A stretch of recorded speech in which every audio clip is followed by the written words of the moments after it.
2058 साल जेठ 19 गते शुक्रबारको राति राजा वीरेन्द्र, रानी ऐश्वर्या, युवराज दिपेन्द्र, नवयुवराज निराजन, अधिराज कुमारी श्रुति सहितका 10 जनाका लागि कठोर काल बनेर निम्तिएको थियो।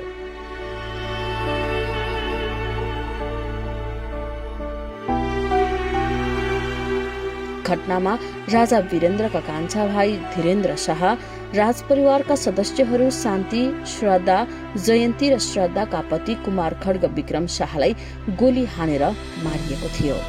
राजा वीरेन्द्रको वंशनाश गर्ने गरी मचाइएको दरबार हत्याकाण्डको 19 वर्ष पूरा भएको छ। 19 वर्षको यस अवधिमा अनेकन व्यक्ति सत्तामा पुगे, तर राजा वीरेन्द्रको परिवारको मूल नष्ट गर्ने गरी मचाइएको हत्याकाण्डको चित्त बुझ्दो कारण अहिलेसम्म पनि जनताले पाएका छैनन्।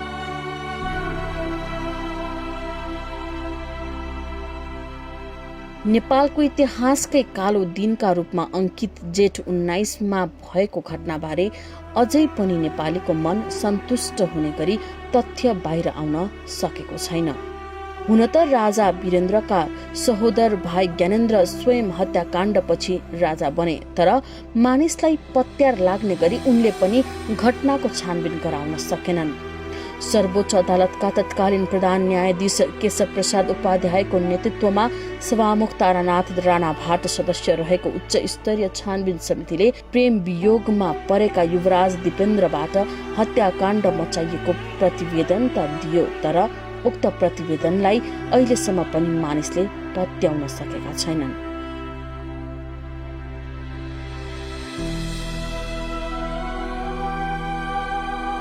ज्ञानेन्द्र बाहेक नै पनि यो कालखण्डमा दर्जनौं व्यक्ति प्रधानमन्त्री बनेर सत्ता सम्हाले, तर कसैले पनि त्यस हत्याकाण्डको उचित छानबिन गराएनन् र गराउन पनि सकेनन्।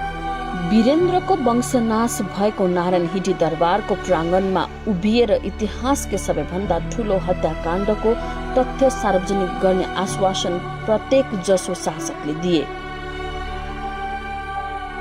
तर दण्डहीनताको जालोमा लपेटिएको नेपाली सत्ताले यो घटनालाई पनि उसै गरी छाडिदियो जसरी अरू सैकडौं घटनाहरू न्याय नपाएर इतिहासको गर्भमा विलिप्त भए।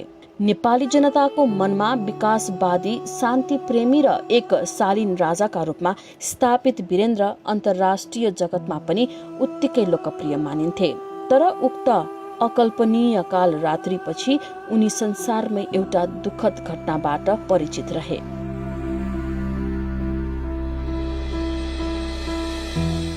संसारमै बिरलै हुने यस्ता वंशनाशका हत्याकाण्डका खबरले 19 वर्ष अगाडिको त्यो दिन संसार नै स्तब्ध बनेको थियो। त्यो दिन सम्झदा भदौरे झरी सरी बलिन्द्र आँसुधाराले आफ्ना प्रिय राजाको विदाई गर्नेहरूको भिड कसरी सम्हालियो होला भन्ने लाग्छ।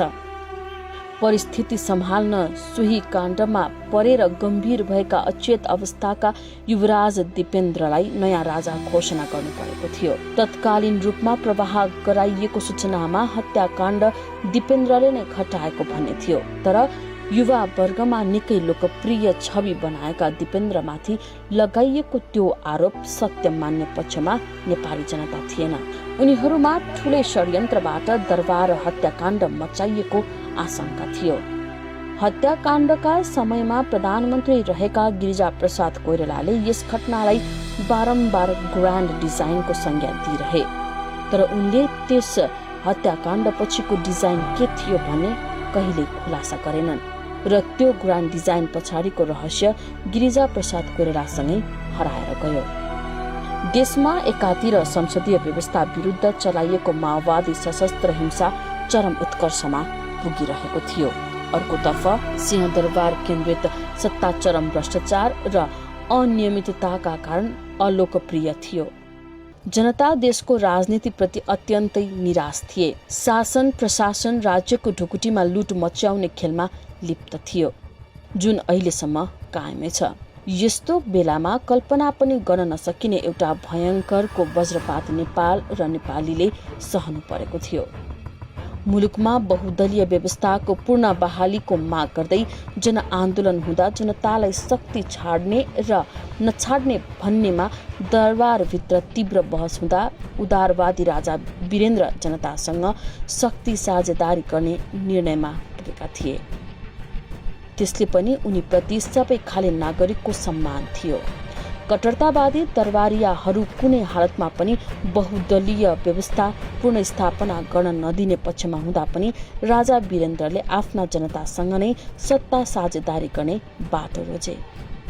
2046 सालमा मुलुकमा नेपाली कांग्रेस र कम्युनिस्टहरूले सुरु गरेको जनआन्दोलन उत्कर्षतर्फ पुग्दै गर्दा राजा वीरेन्द्रसँग सत्ता टिकाउनका लागि राष्ट्रिय सार्वभौमिकतामै कटौती गर्ने खालको प्रस्ताव भारतले पठाएको दावी गरिएको थियो। उक्त प्रस्तावपछि राजा वीरेन्द्र मुलुकको सार्वभौमिकता कटौती हुने विदेशी प्रस्तावमा लम्पसार परेर सत्ता टिकाउने भन्दा दलका नेताहरूसँग साझेदारी गर्ने पक्षमा उभिएको तथ्यहरू स्थापित भइसकेका छन्।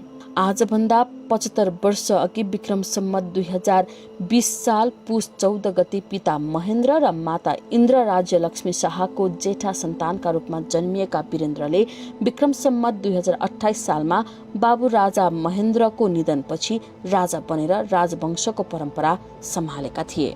राजा नेतृत्वको पञ्चायती व्यवस्थाको 18 वर्ष सक्रिय शासन गरेका उनी 2058 सालको त्रासदीपूर्ण हत्याकाण्ड अगाडिसम्म 12 वर्ष संवैधानिक राजाका रूपमा रहेका थिए। सक्रिय शासन सम्हाल्दा भन्दा पनि संवैधानिक हैसियतमा रहँदा उनको लोकप्रियता बढी चुलिएको थियो। दलका नेताहरूले चलाएको शासनले जनतामा निराशा छाइरहँदा पनि उनले संविधानको कुशल अभिभावकको भूमिका निर्वाह गरिरहे। निहित स्वार्थका लागि केही दरबारियाले सत्ताका लागि उक्साएर विवादमा तान्न खोजे पनि उनले त्यसलाई लत्याउँदै आएको उनीसँग लामो उठबस गरेका तत्कालीन शासक प्रशासकहरू बताउँछन्। रहस्यमय उक्त हत्याकाण्डसँगै नेपाली माटोबाट राजतन्त्रको जरो हल्लियो। संसदीय प्रजातन्त्र माथिको प्रहार झन तीव्र बन्यो। प्रजातन्त्र र राजतन्त्रको साझेदारी संवैधानिक राजतन्त्र नै नेपालका लागि उपयुक्त बाटो हो भन्ने बीपी कोइरालाको विचार पनि त्यो हत्याकाण्डसँगै कमजोर बन्यो। जनताका प्रतिनिधिले शासन र राजाले राज्य गर्ने भन्ने सम्झौता पनि हत्याकाण्डले चूर्ण बनाइदियो।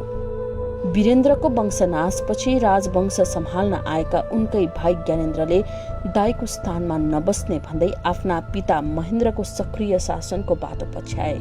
यस्तै राजतन्त्र र दलहरूको दूरी बढायो। मौकाको ताकमा रहेको माओवादी अनेकन षड्यन्त्रको सिद्धान्त प्रयोग गर्दै परम्परागत राज्य सत्तालाई कमजोर बनाउन सफल पनि भयो। नेपालमा प्रजातन्त्र र संवैधानिक राजतन्त्र रहेको हेर्न नचाहने देशी विदेशीहरूको गठजोडबाट अन्ततः नेपालबाट राजतन्त्रले नै बिदा पायो। विपरीत ध्रुवका विचार बोकेका कांग्रेस र कम्युनिस्टका बीच मेल भयो। मुलुकमा परम्परागत संसदीय प्रजातन्त्रको स्थापना वर्णसंकर व्यवस्थाको गाड थपियो। मुलुकमा गणतन्त्र त स्थापित भयो, तर यस तन्त्रको जग नेपाली भूमि भन्दा बाहिर रहँदा वर्तमान शासकहरूका लागि दिल्ली र बेजिङको खुला हस्तक्षेप हुँदै गएको छ। दक्षिणको भारतले कालापानी, पश्चिम काली पूर्वको नेपाली भूमिमा कब्जा जमाउँदा उत्तरी चीनले सगरमाथा आफ्नो भूमिमा रहेको प्रचार छेडेको छ। अमेरिकी युरोपियनहरूको स्वार्थमा संविधानका पानाहरू नै रङ्गिएका छन्। विश्वमा क्रान्तिले तत्कालीन रूसी जार शाहको वंशनाश गरिए बाहेक यस्तो दर्दनाक घटना संसारमै विरलै भएको छ। यस्तो कठोर काल बेहोर्न विवश भएका तत्कालीन राजा वीरेन्द्र सहित दरबार हत्याकाण्डमा ज्यान गुमाएकाहरूप्रति हार्दिक श्रद्धा सुमन।